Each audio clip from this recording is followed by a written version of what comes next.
Welcome back, guys, to Vols for Life podcast. Today we're going to kind of preview Georgia Tech. Not the Georgia Tech game in and of itself. We'll have that preview the week of. Yeah.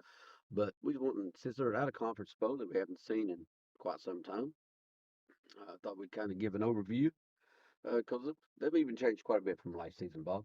Oh, yeah, they have quite a bit. New coordinators, uh, several new players, which is, out in the day of the portal. That's the way it is, I guess. But let's dive into their coaches, Tim. Still got Brent Keys, Yeah, he's done a terrific job so far. he really has. He really has. They believe this is the most talented team they've had. And that's very possible.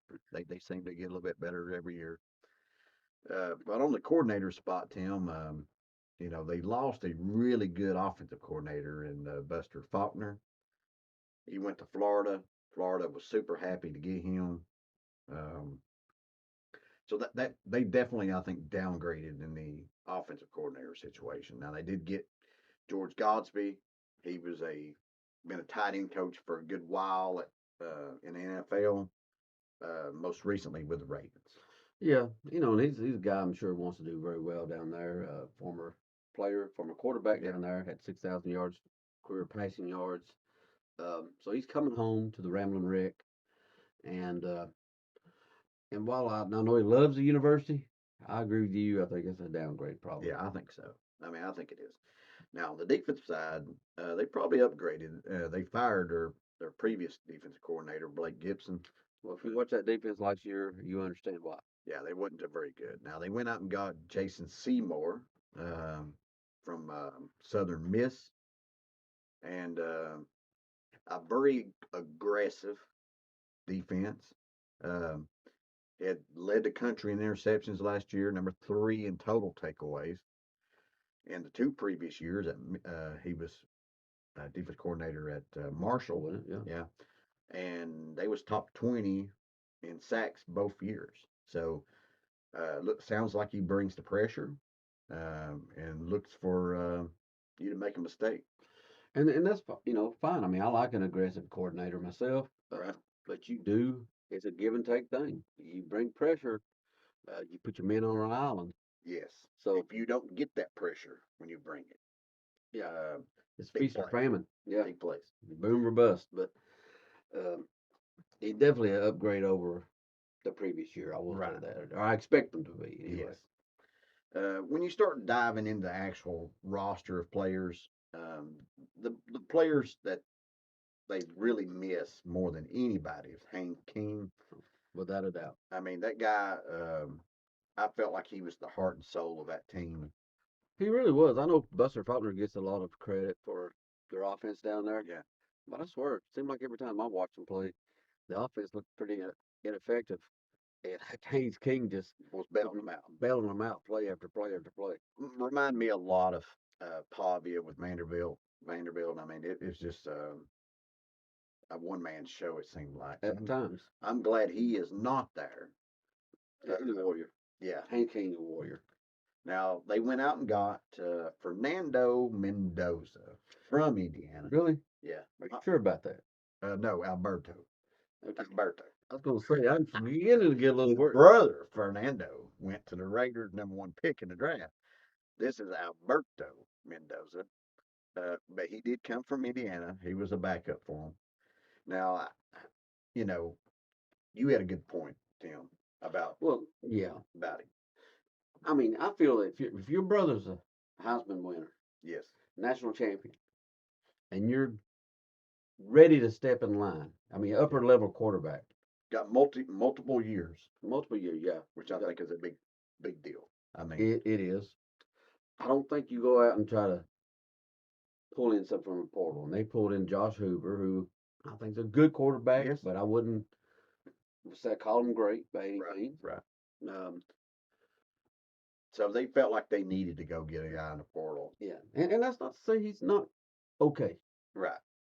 but he's not what they think they need to win another national title, though. I watched. By the way, I've watched a lot of videos, read a lot of message boards and articles about Georgia Tech. in preparation for this video, probably in somewhere in the 15 to 20 hour range of spending time on this. In doing so, I watched a film breakdown of Mendoza's 24 attempts while he was there.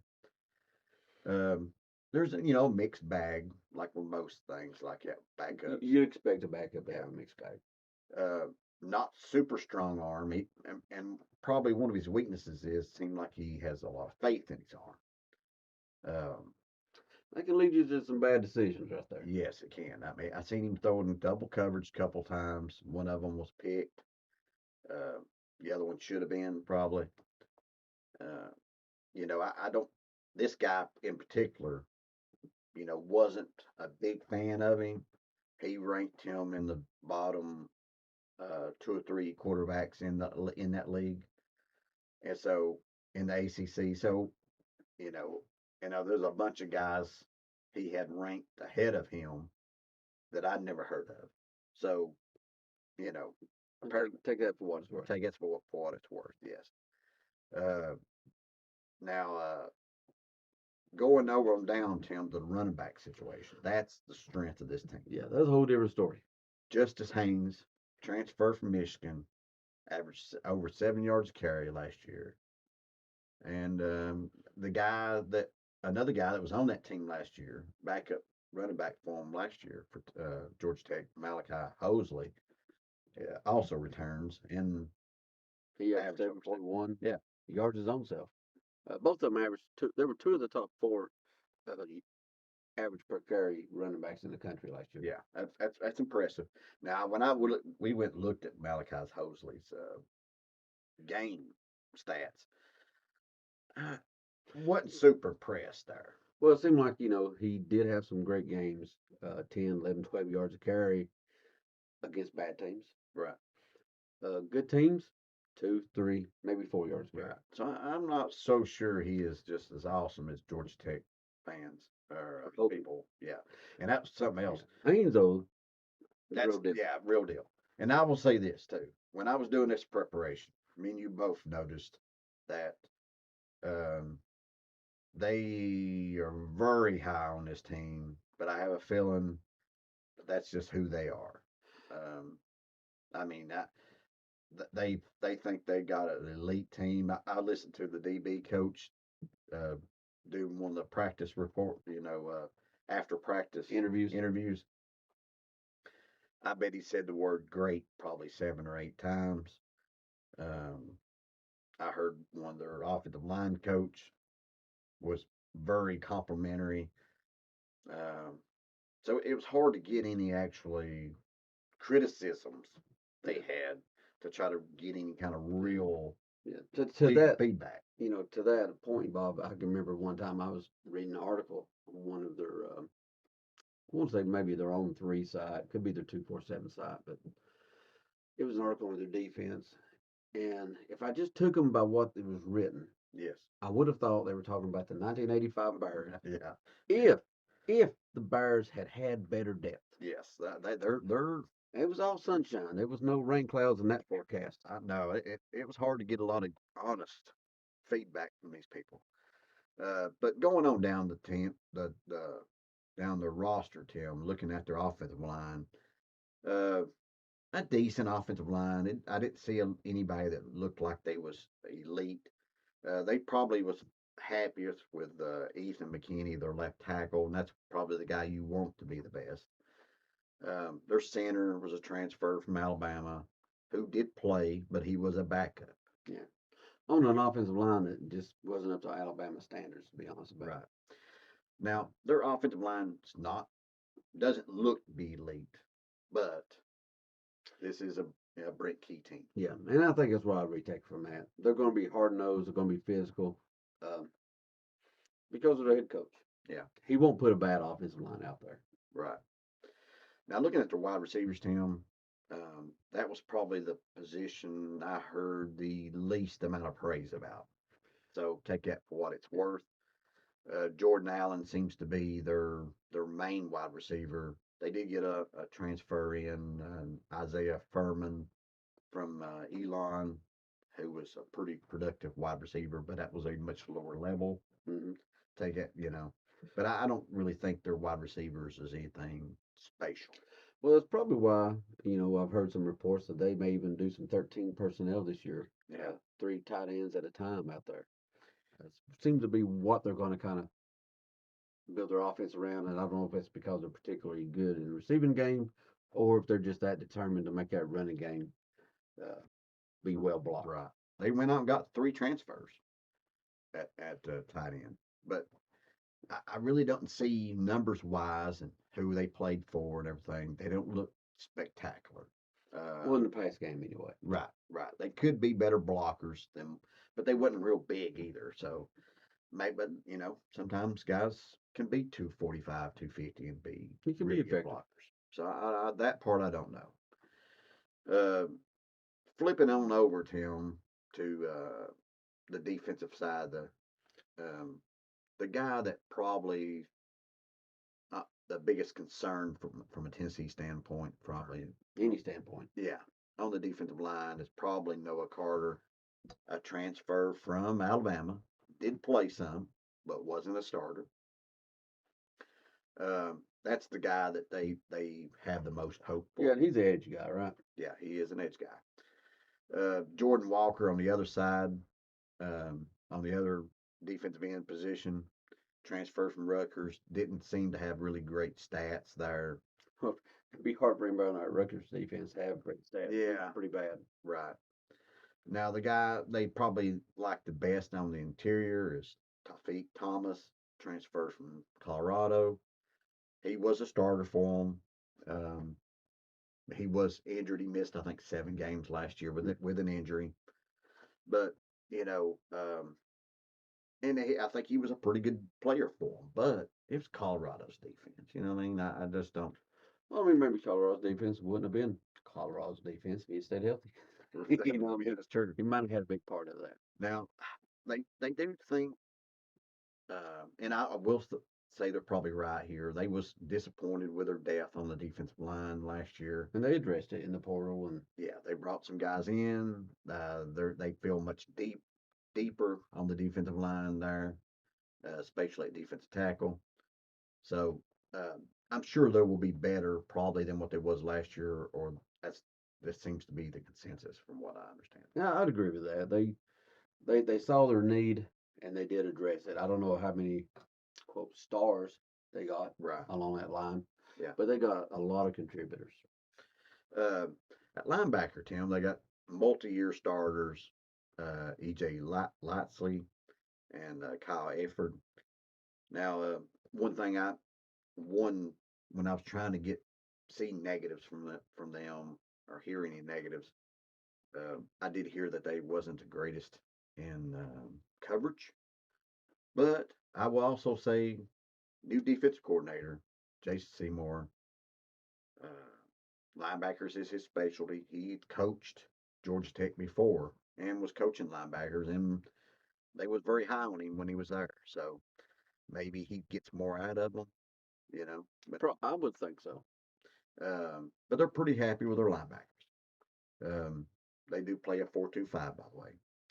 Yeah, pretty much most people do. Most people do, yeah. In the secondary, there was 2 guys that stood out to me. At corner, Jalen McBakwe, transfer from Alabama. Kind of a weird situation there. Yeah, there is, and it's kind of weird that he got so many Alabama transfers for one. I noticed that, yeah. But yeah, he obviously paid attention to Alabama quite a bit. They must have. But yeah, you're right, Bobby. That is an odd situation because his first year at Alabama, he was a DB. He played some meaningful snaps at defensive back. Yeah, as a freshman. Then he moved to wide receiver. The story was that he requested it because he wanted the ball in his hands. But to me, it's kind of odd because here he goes to Georgia Tech and right back to defensive back. So yeah, that one didn't really add up. I may even read an article talking about that he wanted to play wide receiver and that he was coming back and all this other stuff. And then next thing you know, he's gone. But super talented, 5-star guy. So I mean, he could be really good. We'll see. The other guy though that they seem to be the most highly high on their defense Period. period is Tate Harris, free safety. I, they're really high on him. He is a sophomore. They regularly talked about how they should have started him last year. Um, Yeah, particularly how about that defensive end? exactly. Defense was. I wonder why they didn't. Yeah. Uh, they even said that he may play a little bit of nickel for them. Uh, so we'll see. Now the other guys in that secondary don't really super impressed me. Daquan White is the other corner. Um, he looks like a guy that we might be able to attack and Yeah, 5'10", not with a lot of length, nor does he have a lot of production to this point in his career. yeah. The only other player on the team that I feel really noteworthy about is their place kicker, Yeah, Luke Rose a finalist last year. Aiden Vera, if I'm saying that correctly. Yeah, they said he's regularly hit 60 yarders in practice. Um, so they're pretty happy with him. Obviously. Yeah, Uh, if you can get it across midfield, pretty much you're in field goal range. yeah. Hopefully that's all he's kicking is trying to kick field goals. Well, for us anyway. No extra point. Yeah. Yeah. Any other thing, Tim, that you want to bring up about them? No, I think you covered the vast majority of the team itself and the coaches. Obviously, we'll have a much better idea week one when they go to Yes. Colorado. Yes. That'd be a game I'll definitely be tuned into.